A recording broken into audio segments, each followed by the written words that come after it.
안녕하세요, 여러분. 전 영상에 이어서 바로 영상을 다시 녹음을 합니다. 아휴, 정말 정신이 없네요, 요즘. 지금도 집이 정신이 없고. 그래도 다행히 이 정신없는 와중에 영상 녹음하라고 하나님이 시간을 주셨네요. 저희가 지금 새를 들어서 살고 있는데, 여섯 번째 집이에요. 가평에 와서 자주 이사를 다녔는데 돈이 없으니까. 그래서 여기가 지금 여섯 번째 집인데, 여기가 옛날 마을회관으로 쓰던 건물이어서 2층으로 돼 있어요. 그래서 1층에는 아빠하고 남동생이 이제 살고 있고 2층에는 제가 살고 있는데 그 고양이랑 같이. 지금 그래서 2층에 갑자기 얼마 전부터 한 1, 2주 전에 갑자기 형광등이 나가고 그래가지고 전자제품은 되는데 그래서 이것 때문에 두꺼비 집에 갑자기 내려가더라고, 날씨가 습해지니까. 그래서 그 때문에 지금 공사하는 분이 오셔서 이장님하고 이 총무님도 오셔가지고 지금 아빠랑 남동생이랑 얘기하면서 구경하고 계시는데 2층까지 이거 천장 다 뜯어버리면 대공사가 되니까 피곤할 것 같았는데 다행히 기도를 하나님께 열심히 드렸더니 그래도 바깥으로 전기줄을 어떻게 빼가지고 그래도 그렇게 연결한다 그러네. 다행이죠. 2층 안 뜯어도 되니까. 그래서 어쨌든 그런데 이 공사를 하는데 저도 1층에 내려가 있다가 지금 이제 저랑 같이 사는 고양이가 이제 걱정돼서 애가 겁이 많아서 올라왔는데 다행히 제가 2층에 올라와 있는 사이에 이장님하고 총무님이 와가지고 그 공사하는 아저씨하고 저희 아버지하고 이제 남동생하고 얘기를 해가지고 그렇게 하기로 했나 봐요, 다행히. 아휴, 그리고 덕분에 제가 저녁을 안 하게 됐어요. 원래 저녁을 해야 되는데 이 공사 때문에 못 하게 돼가지고 다행히 남동생이 아빠랑 알아서 먹겠다 그러네 이제. 그래서 덕분에 그래서 녹음할 시간이 생겼는데 이 얼마 전부터 태극기에 대한 영상을 빨리 만들어서 올려야 되겠다는 생각이 들더라고요. 사단이 못하게 하려고 지금 제 주변과 제 지금 살고 있는 이 집도 그렇고 정신없게 하면서 제가 갑자기 몸도 아파요, 지금 이상하게.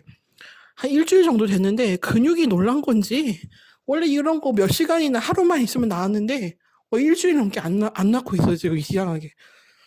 그래서 있는데 안 되겠어. 빨리 해야 될 것 같더라고요, 왠지 이거 녹음을. 그래서 두 번째, 전에 올린 영상 그 두 번째 바로 이어서 올릴게요. 제가 저번 주 영상 어디서 끝났냐면은 태극기가 하나님의 한반도에 대한 계획이고 이 한반도를 그리고 한반도에서 나타날 이제 곧 나타날 요번 대선 아니면 다음 대선에 나타날 거예요. 천국의 대통령 2명에 대해서 얘기한 건데 이 한반도와 천국의 대통령 2명을 통해서 하나님이 건곤일척의 싸움을 사단과 벌이신다고 얘기를 했어요. 태극기에 그게 건곤일척이고 이 태극이 한반도이면서 그 천국의 대통령들을 의미하고 샬롬이신 바다를 밟고 건너신 예수님을 상징한다고. 근데 거기에 보면은 바다를 건너야 코로나를 이길 수 있다, 없앨 수 있다라고 했었어요, 꿈에. 왜 코로나가 했는데 이 코로나가 사단을 뜻하는 걸 수도 있다 그랬었어요. 왜냐면 이건 사단이 내보낸 전염병이고 질병이니까. 그랬는데 이게 어떤 사람들은 그 요한계시록에 나오는 첫 번째 이인 흰말탄자라는 고 말하는 사람들도 있었어요. 그 흰말탄자가 또 백신을 의미하고 코로나를 의미한다는 생각도 있었는데 어떤 신학자들은 알렉산더 대왕을 의미한다고도 했어요. 근데 알렉산더 대왕도 보면은 적그리스도의 영을 대표하는 사람이라고 제 옛날에 들었었거든요. 왜냐면 알렉산더 대왕이 예루살렘을 그때 이스라엘을 정복한 사람으로 제가 알고 있는데 어찌 됐든 간에 그가 정복할 수 있었던 것도 하나님께서 허락하셨기 때문에 정복을 할 수 있었던 거지만 확실한 건 그래도 이스라엘을 쳤었다는 악한 인물이기도 하다는 의미도 돼요. 그 이웃 나라 들어서 이 이스라엘을 하나님이 치게 하신 것처럼 알렉산더 대왕을 이용하셔서 그렇게 하신 것도 있긴 있는데 이 얘기를 들으면서 제가 들은 얘기는 지금 이 코로나가 이기고 그런다는 게 이게 결국은 혼돈을 의미하는 것 같아요. 이 코로나가 혼돈을 일으키는 권세, 즉 혼돈, 그 바다를 의미하는 것 같아요, 보면은. 제가 이거 코로나 쪽이 이게 무슨 의미인지 해석을 못해서 태극기 영상을 못 찍었었는데 지금 이렇게 녹음하다 보니까 그게 그 의미인 것 같기도 해요. 어떤 사람은 그 요한계시록에 등장하는 첫 번째 흰말 탄자가 악한 사람이라고 말하는 사람도 있고 아니라고도 그러는데 정확한 건 모르겠어요. 신학자들도 정확히 모르니까. 그래서 우리는 거기에 집중할 필요는 없고 확실한 거는 이 코로나를 이기거나 바다를 건너거나 밟아야 코로나를 없애거나 이길 수 있다라는 말은 곧 그거예요. 혼돈을 일으키는 권세를 파괴한다라는 의미예요. 그래야 샬롬이 될 수 있다 이거예요. 그렇기 때문에 제가 이 샬롬에 대해서 태극은 샬롬이다라고 얘기한 거예요. 그래서 첫 번째 전 영상은 그 내용이었고, 두 번째 영상은 이제 제가 그랬죠. 바다를 밟고 있는데 바다 위에 떠 있으려면은 그 중간에 무언가가 있어야 돼요. 우리가 지금 생각해도 예수님은 기적을 일으키셔서 바다를 밟고 건너신 걸 보여주셨잖아요. 근데 우리는 알잖아요. 물을 밟으면 물에 빠진다는 걸. 그러니까 물 위에 뭔가가 있어야 떠 있을 수가 있다는 걸 우리는 알아요. 근데 저한테 그때 보여주셨을 때는 신발 밑창에 그 작은 직사각형의 모양이 하얀색을 보여주셨는데, 그게 신발 밑창에 붙어 있어서 제가 떠 있고 바다 위를 건너고 뛰고가 가능하더라고요. 이게 뭔가 있는데, 제가 아주 오래전에 꿨었던 꿈에 어떤 주의 사자, 천사를 따라서 하나님께로 가고 있는지 어디를 가는데 그 땅이 하얀색이었어요. 꼭 차돌 같은 하얀색. 그런 온통 땅이 다 그런 색이었어요. 그런 하얀 차돌 같은 그런 색이었고, 그 하얀 차돌 같이 생긴 하얀 땅에 붉은색, 뭐 파란색 등의 여러 보석같이 생긴 여러 예쁜 형형색 색의 돌들이 박혀 있고, 옆에 큰 바위들도 있고 막 그랬었는데, 제가 그때는 믿음이 아직 여물지가 않고 성숙하지가 않을 때라 해석을 못했는데, 그로부터 몇 년 후에 해석하게 해주신 게 뭐냐면은, 그 땅이 하얀색이었었던 게 그게 돌이 아니라 얼음이더라고요, 보니까. 왜 얼음이냐면은 계시록에 보면은 하나님의 보좌로 가려고 하면은 불 썩힌 유리바다를 건너야 된다고 돼 있대요. 근데 이 불 썩힌 유리바다가 무엇이냐면은, 유리는 투명하잖아요, 하얗고. 그게 얼음을 의미한다고 하더라고요. 그게 신학자들이 그러는데 얼음이래요. 그게 하나님이 계신 그 보좌가 엄청나게 두껍고 큰 얼음 위에 있는 거래요. 우리가 사는 이 우주가 그때 누가 그랬던데, 물로 덮여 있고 그 물 위에는 얼음으로 돼 있는데 그 표면은 얼음이라고 돼 있대요. 그러니까 즉 한마디로 하나님이 계신 보좌는, 이 얼음이 왜 중요하냐면은, 이게 과학자들이 그러기를 모든 조직과 세포와 뭐 이런 것들이 살아있는 상태에서 즉 얼려지면은 영원히 사는 게 가능해진대요. 사람도 그렇고 식물도 그렇고 죽지 않는데요. 그래서 이게 얼음이 영원을 상징하더라고요. 영원, 영생. 근데 하나님의 보좌 앞으로 나아가려면은 계시록에 불 썩힌 유리바다가 있는데 그게 얼음이라 그랬었어요. 어떤 신학자들이. 그러니까 한마디로 이 물을 건너서 샬롬이 된 사람들은 하나님의 보좌 앞으로 나아갈 수 있는 사람들. 그러니까 즉 이 물 위에 얼음이 있는 거예요. 하나님이 계신 보좌, 얼음이 있기 때문에 그거를 밟고 물 위를 건널 수가 있는 거고 뛸 수가 있는 거였던 거예요. 그래서 물 위에 떠 있는 꽃이 된 거예요. 전에 저한테 하나님이 제가 영적인 꿈을 꿨을 때 처음 보여주셨던 꿈이 물 위에 떠 있는 하얀 백합이었어요. 이 하얀 백합이 아주 맑고 깨끗한 물 위에 떠 있는데, 어떻게 떠 있나 했더니 뿌리는 보이지 않았는데 그 잎사귀 같이 생긴 그런 초록색, 그게 튜브 모양처럼 정사각형 모양으로 입체적으로 돼 있어가지고 튜브처럼 그 꽃을 다 받쳐져 있어가지고 꽃이 물 위에 떠 있는 것처럼 돼 있더라고요. 제가 그 첫 번째로 꿨었던 영적인 꿈이 그거예요. 지금 생각해보면 그게 이 혼돈의 바다를 밟고 건너서 그 얼음, 하나님의 계신 보좌로 나아갈 수 있다는 뜻이었고, 그 꿈에 천사를 따라서 갔었다는 그 하얀 땅이 그게 얼음이었던 거야. 하나님 보좌로 가는. 그때는 몰랐죠. 이제는 알지만. 그렇기 때문에 이 바다를 건너려면은, 바다를 건너야 코로나를 이기고 코로나를 없앨 수 있다 그랬어요. 그러려면은 이 혼돈을 일으키는 건세를 파괴해야 되는데, 샬롬이 되려면은 하나님의 보좌로 나아가야 되는 거예요. 그 얼음. 우리가 사는 우주를 물이 덮고 있고 그게 궁창으로 돼 있고 그 궁창 위에 얼음이 돼 있다고 그때 제가 그렇게 봤었던 것 같아요. 그런 식의 구조라고. 그리고 그 두껍고 엄청 큰 얼음 위에 그 표면 위, 말 그대로 그때 피라미드 모양으로 보여주더라고요. 그 피라미드 왜 보면은 사단이나 그런 애들이 피라미드를 자신들의 상징으로 써가지고 피라미드 꼭대기 부분, 삼각형 부분에 눈 하나를 그려 넣어서 그게 지네 자신이라고 얘기하고 그게 가장 높은 계급이다 뭐 이런 식으로 해가지고 음모론이나 미스터리에 많이 등장하는데, 어떤 이들은 그 피라미드가 우리가 사는 우주의 모양이라 그랬고 그 피라미드 꼭대기 정점에 하나님이 계시다 그랬어요. 하나님이 앉아 계시다고. 근데 그 피라미드 꼭대기의 그 삼각형 그 부분, 삼각형의 그 밑부분에 하나님의 보좌가 깔고 있는 게 그 얼음인 거예요. 그 얼음. 그리고 그 얼음 위에 그 꼭대기에 하나님이 계신 거고, 그 눈 한 짝이 그래서 하나님이다, 성령님이다라고 말하는 사람들도 있어요. 어떤 쪽에서 뭐 사단이라고도 하는데, 사단은 아까 제가 그랬죠. 전 영상에서 따라쟁이라고 하나님을 따라하는.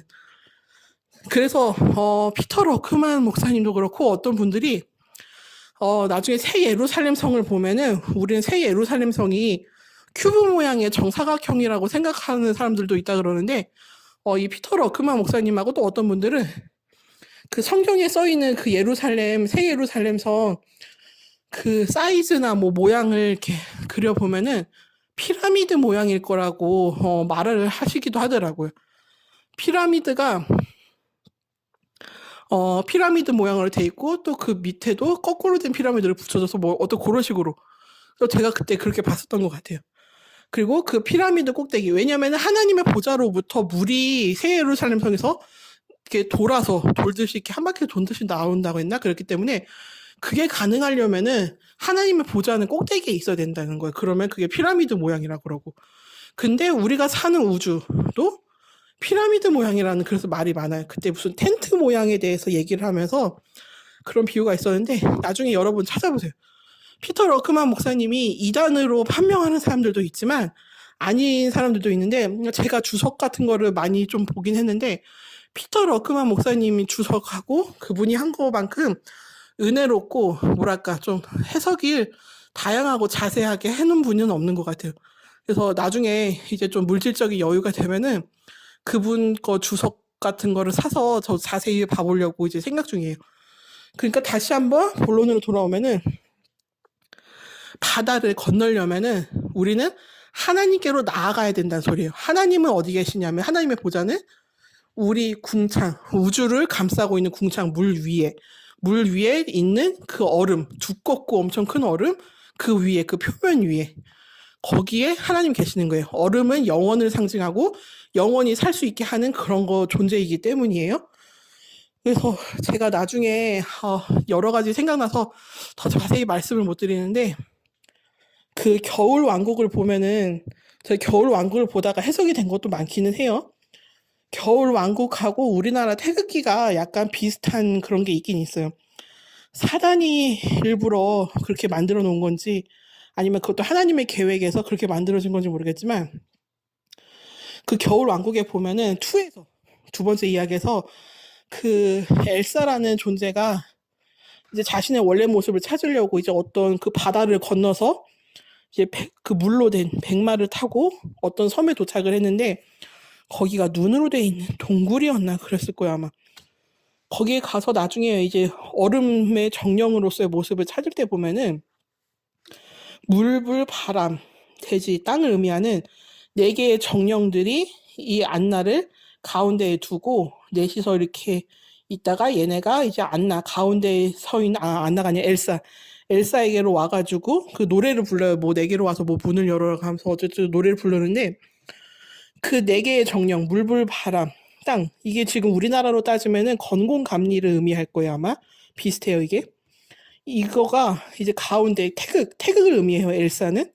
그래서 이 엘사에게 와서 이제 5번째 정령으로 얘가 탄생을 하더라고. 원래 5번째 정령이었더라고 엘사가. 그 얼음 정령인가 그래가지고. 근데 얼음은 영원을 상징해요. 실제로 그 엘사라는 이름이 히브리어라고 하더라고요. 히브리어로 뭐였더라? 신의 서원이었나? 어쨌든 뭐 그런 식으로. 그러니까 이게 사단이 알고 만든 건지 일부러 흘린 건지 아니면 하나님이 계획을, 하나님께서 또 그걸 허용하셔서 보게 하신 건지 모르겠는데, 그거를 보다가 제가 해석이 된 부분이 있긴 있었어요. 그러니까 이 얼음이 중요하다. 계시록에 나중에 나오는 그 불 섞인 유리바다에 대해서 여러분이 한번 찾아보세요. 그게 얼음이라고도 얘기하더라고. 저도 나중에 그 옛날에 꿈이 그거였다는 걸 이제 해석이 됐어요. 그러니까 얼음은 하나님의 보좌가 있는 곳인데 그 하나님께로 나아가야 된다 이 소리예요. 하나님께로 나아가서 하나님의 보좌로 가서 하나님을 만나야 샬롬이 된다 이 소리예요. 완전함. 그렇기 때문에 우리가 이거를 알고 이 태극기에 담긴 우리나라가 어떤 나라인지 하나님께서 한반도와 그리고 한반도에서 나타날 두 명의 천국의 대통령 또는 하늘의 대통령들을 통해서 그리고 이 나라에서 앞으로 탄생할 무수한 많은 하나님의 아들들을 통해서 건곤일척의 싸움을 사단과 벌여서 이 한 번의 승부에 모든 걸 걸어서 한 번에 이겨가지고 한 번에 모든 걸 다 찾고 다 이겨서 하나님께서 이 모든 우주 만물과 모든 생명과 사단과 그 모든 수하들에게 다 보이신다는 걸 의미하는 승리를 선포하고 선언하신 사건이 태극기예요. 태극기에 하나님의 그 모든 뜻과 계획과 목적이 담겨져 있는 거예요. 그러니까 한반도는 신이다라는 그 영상을 여러분이 봐주시고 제 유튜브 채널에 그 한국이나 대한민국에 대해서 따로 그 재생 목록을 만들어 놨어요. 그 시리즈를 보시거나 좀 들으시면은 어느 정도 이해가 되실 거예요. 그렇기 때문에 오늘 드디어 이거를 다 했네요. 길었을 텐데 여러분 들어주셔서 감사하고 여러분도 이 태극기 안에 여러분도 태극기 자체예요. 태극기고 여러분도 에클레시아 분들도 태극기고 하나님을 사랑하는 하나님의 모든 진실한 자녀들이 이 태극이고 태극기 자체이기 때문에 이제는 3태극으로 이 나라가 거듭날 수 있도록 초록색이 추가되어야 된다고 했어요. 제가 전 영상에서 초록색은 생명, 은혜, 자비를 상징하고 또한 재창조, 회복을 의미해요. 예수님인가 하나님의 보좌가 보면은 초록색으로 보석인가? 뭐 그걸로 둘려져 있다는 말이 있는데 계시록이 어딘가 보면 초록색은 자비와 은혜를 상징하고 또한 생명을 상징하고 번영과 형통을 의미하며 그리고 또한 생명을 의미해요. 그렇기 때문에 여러분 이 초록색이 이제 한반도 태극에 추가가 돼야 됩니다. 노란색이 추가되면 검은색이 돼요. 태극기가. 근데 초록색이 추가가 되면은 하얀색이 돼요. 태극기가. 3태극이 되면서 완전한 숫자 3으로 되면서 부활의 의미로 하얀 왕국이라고 하셨어요. 한반도를. 그래서 하얀 한반도를 보여주셨고 한반도에 하얀 날개가 한 쌍이 달려있는 걸 보여주셨어요. 그렇기 때문에 여러분 그렇게 아시고 이 하얀색은 신을 상징하고 하나님을 상징하고 하나님의 위대함과 승리, 정복을 의미하고 또한 밝음, 순수, 평화, 사랑을 의미하니까 여러분이 이 태극기에 대한 의미를 잊지 말고 깊이 간직하시고 묵상을 하셔서 우리도 이 태극기 자체이고 이거에 대한 계획이 우리에게도 있다라는 걸 왜냐면 우리도 한반도고 태극기니까요. 그러니까 그렇게 아시고 하나님께 나를 쓰게 해달라고 이 시대에 사용하게 해주셔서 내가 이 땅에 태어난 이유, 사명을 완수하고 아버지를 만날 수 있게 해달라고 이제 기도를 하면서 저와 함께 나아가시길 바랍니다. 다음 영상에서 또 뵐게요. 감사합니다. 그리고 여러분 하나 잊고 말씀 안 드린 게 있는데 아까 제가 그 두 번째 꿈인가 해서 첫 번째로 바다를 건너야 된다는 꿈을 꿨을 때 거기에 그때 그 한일자 모양이 위아래로 하나 있고 그 가운데에 숫자 1 같은 게 있었다고 했잖아요. 한자같이 생기고 임금 왕자처럼 생겼다고. 그게 무엇을 의미하냐면요. 하늘과 땅을 잇는 자를 의미해요. 위아래에 한일자가 생긴 거는 하늘과 땅을 의미하는 거고 그 가운데에 숫자 1자처럼 생긴 짝대기 하나는 사람을 의미해요. 말 그대로 하늘과 땅을 잇는 사람이고 이 땅에서부터 빛이 올라가고 또 하늘에서부터 빛이 내려와서 이게 땅과 하늘이 하나가 돼요. 그러니까 한마디로 그 숫자 1 모양 또는 그 우리나라 한글의 그 모음 중에 이라고 발음되는 그 짝대기 하나 모양이 사람을 의미해요. 그리고 이 사람이 이 나라에서 한반도에서 나타날 천국의 대통령들과 하나님의 아들들을 의미하고요. 우리나라가 옛날부터 천지인 사상이 있었잖아요. 하늘과 땅과 사람 그리고 하늘과 땅을 이어주는 존재가 사람이라고. 그러니까 하늘이 없어서도 안 되고 땅이 없어서도 안 되고 사람이 없어서도 안 되는 거예요. 그 셋 중에 하나라도 없으면 안 되는 거. 존재할 수가 없는 거 이 세상에. 이 세 개가 한꺼번에 다 있어야 되는 거야. 그렇기 때문에 그리고 그게 아까 임금 왕자로 보이기도 했다는데 맞아요. 그게 임금 왕자예요. 하늘과 땅을 잇는 존재, 사람. 그 사람이 왕이에요. 하나님이 우리를 하나님보다 천사보다 좀 못나게 만드시고 우리 종기와 영화로 간을 씌우셨다고 한 것처럼 이 사람이 정말 위대한 존재이고 왕이에요. 그리고 이 하늘과 땅을 잇는 존재, 왕의 모습을 먼저 보여주신 분이 예수님이세요. 왕 중의 왕이세요.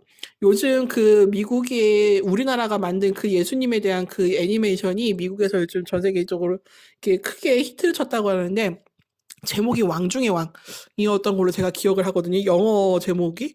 그랬는데 예수님이 우리 왕 중의 왕이시고 그 하늘과 땅을 잇는 사람이 왕이라 그랬어요. 이게 예수님이 먼저 오셔서 중보자로서 그렇게 하셨고 실제로 예수님은 왕과 제사장과 선지자 이 세 가지의 그거를 다 한꺼번에 하셨어요. 옛날 왕들, 고대 왕들은 제사장이 곧 왕이었고 왕이 제사장이었어요. 그 두 가지를 같이 겸했어요. 예수님은 그 세 가지 그로 하셨고요. 우리도 마찬가지예요. 우리 그 교회 에클레시아 사람들도 성도들도 그런 존재예요. 그렇기 때문에 이 한반도가 그리고 한반도에서 나타날 천국의 대통령 2명과 그리고 이제 이 한반도에서 탄생한 하나님의 아들들 그리고 이 교회가 하늘과 땅을 잇는 존재가 되는 거예요. 하늘과 땅이 이어서 이제 완전히 그 두 개의 빛이 하나가 되고 세 개의 빛이 하나가 되는 거예요. 그게 삼태극이고 하늘과 땅을 잇는 존재는 샬롬이에요. 예수님이세요. 예수님처럼 되라는 의미로 주신 거예요. 그러니까 여러분 이거에 대해서 진짜 다시 한번 깊이들 묵상하시고 하나님께서 주시는 성령께서 주시는 그 깨달음으로 더 많은 것을 또 여러분이 이제 깨닫고 알게 되셔가지고 또 알게 되시는 분들은 또 이렇게 또 다른 분들에게도 또 전해주시길 바랍니다. 영상 다 이제 찍고 나니까 녹음하고 나니까 이제 좀 집이 조용해졌네요, 드디어. 저희도 이제 그 전기공사 크게 안 해도 되게 됐고 다행히 간단하게 이제 처리할 수 있는 걸로 끝나게 됐어요. 기도한 덕분에 이제 그렇게 됐네요. 신기하게 영상 녹음하고 나니까 이제 그렇게 평화롭게 됐고 이제 감사합니다, 여러분. 다음에 또 뵐게요. 그리고 여러분 하나 더 마지막으로 드리는 말씀은 이 태극기가 결국 최종적으로는 우리 한반도가 그리고 한반도에서 살고 있는 하나님의 이 한반도의 모든 백성들이 지금의 이 혼돈의 바다를 건너고 이 혼돈의 바다를 밟고 정복함으로써 말미암아 하얀 왕국, 하나님 말 그대로 아까 그 하얀색이 얼음이라고 유리바다라고 그랬는데 유리바다를 건너 하나님께로 갈 수 있는 하나님의 하얀 왕국이 된다는 것을 의미합니다. 그러니 지금 이 혼돈의 시간을 우리도 그리고 이 대한민국도 그리고 북한도 이 한반도 전체가 그리고 한반도에 살고 있는 모든 이들이 이 혼돈의 시간을 잘 지나서 이 혼돈의 바다를 건너서 하나님이 계신 곳 그 보좌까지 앞으로 나아가게 되기를 예수님도 그렇게 바라고 계시고 또한 우리가 모두 한반도가 그런 존재가 될 거니까 여러분 그렇게 아시고 기도하실 때 이 혼돈의 바다를 한반도와 한반도에 사는 모든 사람들이 건널 수 있게 해달라고 기도해 주시면 감사하겠습니다. 아멘. 그리고 제가 그때 그 한반도는 신이다에서 얘기를 할 때 제 모습으로 보였었지만 그게 꿈에는 예수님이었어요. 꿈에 보이는 좋은 제 모습은 자신의 모습은 예수님을 의미하기도 해요. 그래서 제 오른손에 그때 그 하얀색 플라스틱으로 만든 것 같은 한반도 모양과 그리고 날개 한 쌍을 들려져 있었는데 이게 지금 태극기에 대해서 녹음을 하다 보니까 깨닫게 해주시는 게 무엇이냐면은 그 한반도가 진짜 그 하나님 유리 바다를 건너 이 혼돈의 바다를 건너 하나님께로 나아가서 하얀 왕국이 된다는 그런 의미도 있는데 날개는 무슨 의미인가 했어요. 근데 날개가 지금 생각해 보니까 2가지인가 3가지 의미가 있는데 첫 번째는 날개가 그 물 위에 떠 있는 거라 그랬었잖아요. 저희가 그 물 위에 떠 있으려면은 얼음을 밟고 있어야 되는데 그 얼음에는 위에는 표면에는 하나님의 보좌가 있다고. 그래서 이 한반도가 이제 하나님을 만나러 갈 수 있는 혼돈의 바다를 건널 수 있는 존재들이 돼서 그 얼음을 밟고 물 위에 바다 위를 정복하고 건너는 코로나를 이긴 이 혼돈을 이긴 존재가 이 한반도가 되고 한반도 사람들이 그렇게 된다는 의미고 그 날개는 말 그대로 날고 있다는 의미가 될 수도 있어요. 날고 있다는 거는 물 위에 떠 있다라는 의미가 될 수도 있고요. 그리고 두 번째로 날개 의미가 여러분도 알다시피 지존자의 은밀한 곳에 거하고 하나님의 날개 아래 거한다는 그런 성경 시편에 보면 표현이 그런 게 나와요. 제가 또 어느 영상이었었는지 거기서 그때 얘기를 드렸었는데, 하나님과 성령님, 그리고 예수님, 그리고 일반 천사들은 날개가 있다는 말이 성경에 써 있진 않아요. 근데 생물, 그러니까 즉 스랍이나 그룹은 날개가 있다고 나와요. 천상의 좀 특별한 존재들이나 하나님은 날개를 갖고 계신 것 같아요. 성경에 날개가 있다고 비유가 나와요. 그래서 이게 하나님의 날개, 말 그대로 하나님의 은밀한 곳, 가장 안전하고 그리고 가장 풍성한 곳, 하나님의 품 안에 대한민국이 안겨 있거나 그래서 보호하심을 받고 형통을 받는다는 그런 의미도 되는 것 같아요. 아니면 세 번째로 날개 의미는 말 그대로 비상하는 나라가 된다는 의미도 돼요. 하늘 높이 날거나 그 독수리가 그 날개치고 이제 새 힘을 받아서 이제 여호와를 앙망하는 자는 새 힘을 받아서 독수리처럼 날개를 치고 올라간다는 그런 말 구절이 있는데, 그런 의미가 될 수도 있는 것 같아요. 왜냐면은 새로 태어나는 하얀 왕국, 하얀 한반도는 말 그대로 여호와를 앙망하던 나라와 민족이고, 그리고 무엇보다도 그로 인하여 여호와를 앙망하는 자는 새 힘을 얻으리니 독수리가 날개치고 올라감 같은 갈 거라고 했고, 아무리 찐박질을 해도 지치지 않고 곤비치 않을 거라고 했어요. 그 말씀 그대로 된다는 걸 의미하는 것 같기도 해요. 비상한다는 의미로 하늘 높이. 오늘도 여러분 진짜 들어주셔서 감사하고, 계속 추가가 되는데 또 이 추가적으로 깨닫게 되는 게 있으면은 또 다음에 다시 또 녹음해서 올리든지 글로 써서 올리든지 하겠습니다. 감사합니다.